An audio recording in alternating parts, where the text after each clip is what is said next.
la seule centrale française qui produit du courant à partir de la chaleur du sous-sol. Et elle produit actuellement 6% de l'électricité de la Guadeloupe et elle pourrait en fournir beaucoup plus à condition de réaliser de lourds investissements. C'est ce que promet le repreneur, mais cette privatisation est loin de faire l'unanimité. Certains proposent d'ailleurs un projet alternatif. C'est notre focus ce soir. Il est signé Francis Gibrien et Leïla Zelouma. Pour certains des membres du groupe AAMEN, Action et Application en Management Énergétique, l'annonce du rachat de la centrale géothermique de Bouillante a eu l'effet d'un électrochoc. Ils se sont mobilisés pour faire une offre, convaincus des enjeux autour de cette centrale qui a un avenir puisqu'elle a eu un passé. J'ai travaillé à la centrale de 1996 à 2002.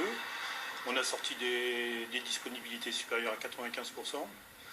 On tournait la puissance fournie, bon, c'était fonction du puits, mais tout ce qu'on a pu sortir, on l'a sorti, vendu et produit EDF.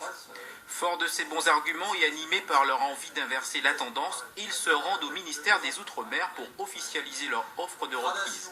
1h30 après, ils sortent un peu dépités. Le ministère adhère au projet sur le fond, mais reste dans la logique administrative.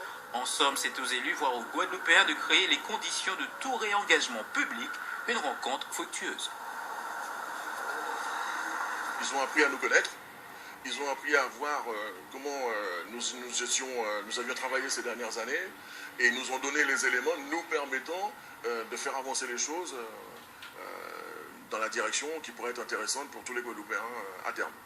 Le groupe AAMEN Consortium franco-guadeloupéen propose bien au-delà des 52 millions un vrai projet économique et durable. Un micro-smart grid. Il s'agit d'un mix énergétique combinant le photovoltaïque, l'éolien, la géothermie, avec en prime le projet VECBO, un programme pour développer l'agroalimentaire dans la région grâce au potentiel inexploité jusque-là de l'unité.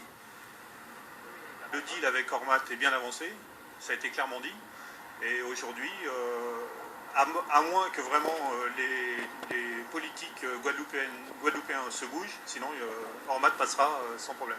Faut-il leur rappeler que c'est un savoir-faire qui risque d'être englouti par ce géant israélo-américain? Faut-il leur rappeler que cette centrale a été financée par des politiques publiques? Faut-il leur rappeler que la géothermie peut aider à l'expansion de cette région en Guadeloupe?